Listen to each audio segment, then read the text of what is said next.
The 2023 NBA offseason started with a bang and basically finished after 72 hours. Most important players quickly found their new teams, leaving very few question marks.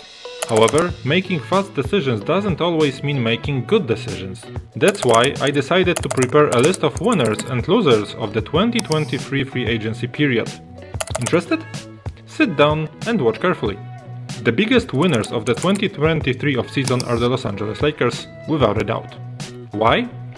First of all, they didn't lose any of their most important players. They retained their restricted free agents, with Rui Hachimura agreeing to a 3-year, $51 million deal and Austin Reeves to a 4-year, $56 million deal. They also didn't let go of D'Angelo Russell, offering him a 2-year, $37 million deal.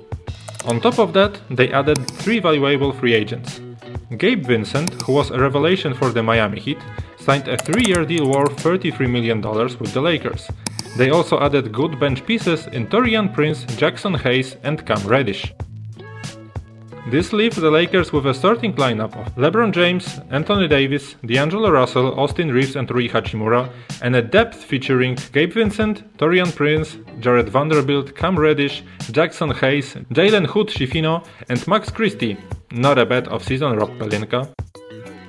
On the other side, we have the Philadelphia 76ers. They were very close to reaching the conference finals, but they didn't have a good offseason. First of all, James Harden decided to pick up his option and demanded a trade. To give themselves more cap space, the Sixers decided not to extend Tyrese Maxey's rookie deal. Then they lost 3 free agents, with George Niang going to the Cleveland Cavaliers, Jalen McDaniels to the Toronto Raptors and Shake Milton to the Minnesota Timberwolves.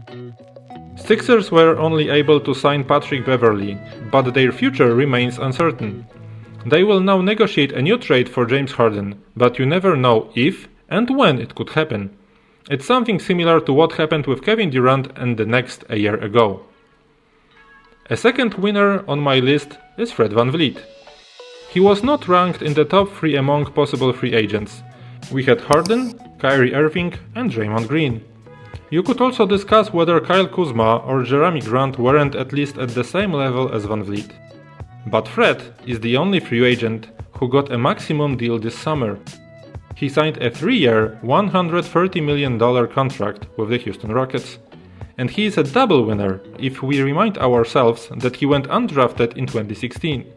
His contract with the Rockets is the highest ever signed by an undrafted player in NBA history. But his new team, the Houston Rockets, are losers on my list. I know they had a good draft with Amen Thompson and Cam Whitmore, but I expected more from them during free agency than just getting VanVleet, Dillon Brooks and Jock Landale. They had the biggest cap space, but they didn't use all of it.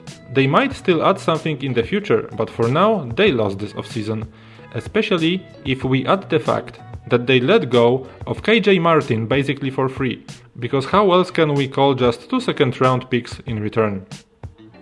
The clear winners for me are the Phoenix Suns. First of all, they traded for Bradley Beal, giving up Chris Paul and some other assets.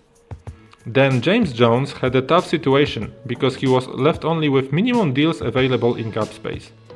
But he turned them into Keita Bates-Diop, a nice 3-and-D forward who last played for the San Antonio Spurs, Drew Eubanks, a valuable backup center who can fill in the minutes that belonged to Jock Landale, Chimezi Metu, another 3-and-D forward, and finally a sharpshooter in Yuta Watanabe.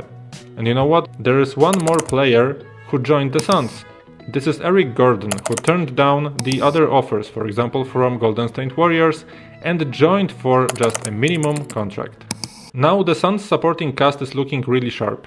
So it's a matter of staying healthy, which might not be that easy for the Suns. Kyle Kuzma was supposed to get around $30 million. There were reports suggesting that from the media. However, the reality was different. Kuzma signed a 4-year, $102 million deal and returned to the Washington Wizards. Not only did he not get $30 million per year, but he also got less than, for example, Cameron Johnson, who is in the same agency, CAA Basketball. Johnson is only 1 year younger and has never had such a good season as Kuzma last year, when he averaged over 21 points per game. Wasn't there enough interest in the market? Or maybe Kuzma himself didn't want more money. That's the unknown, but for me, he could and should have gotten much more. On the other hand, Bruce Brown basically won against the casino.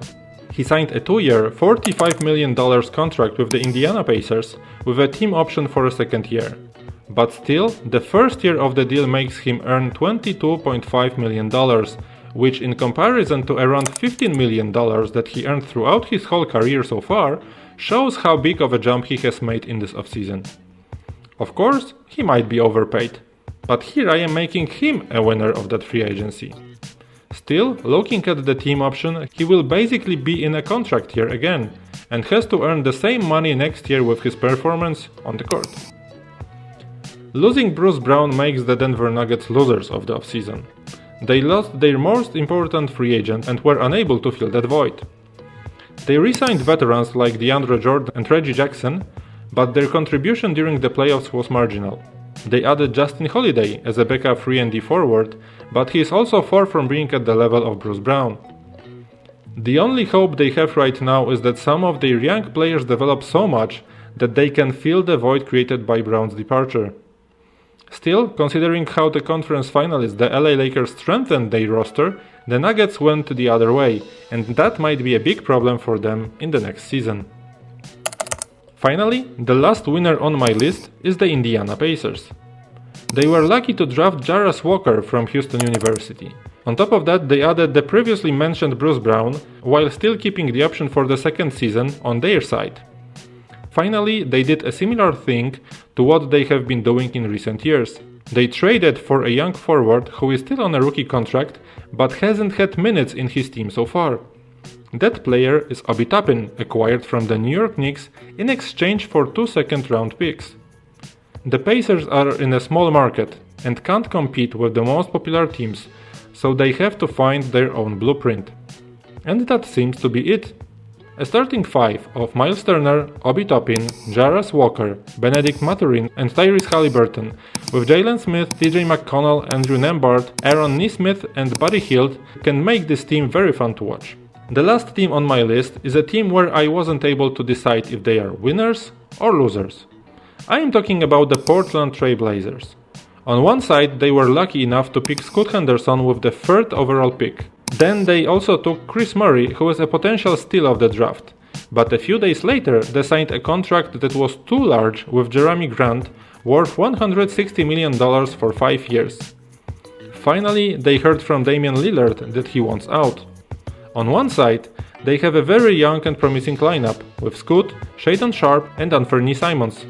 On the other hand, there is Lillard leaving, Yusuf Nurkic who should be traded away, and overpaid Jerami Grant. I don't know if they are going to continue rebuilding or if they want to start fighting for the playoffs now. They are somewhere in the middle, and so is my overall rating of them. Okay, that's it for today.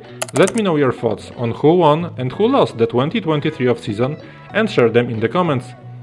Don't forget to like this video and click the subscribe button. Thanks for today and I'll see you next time. Bye!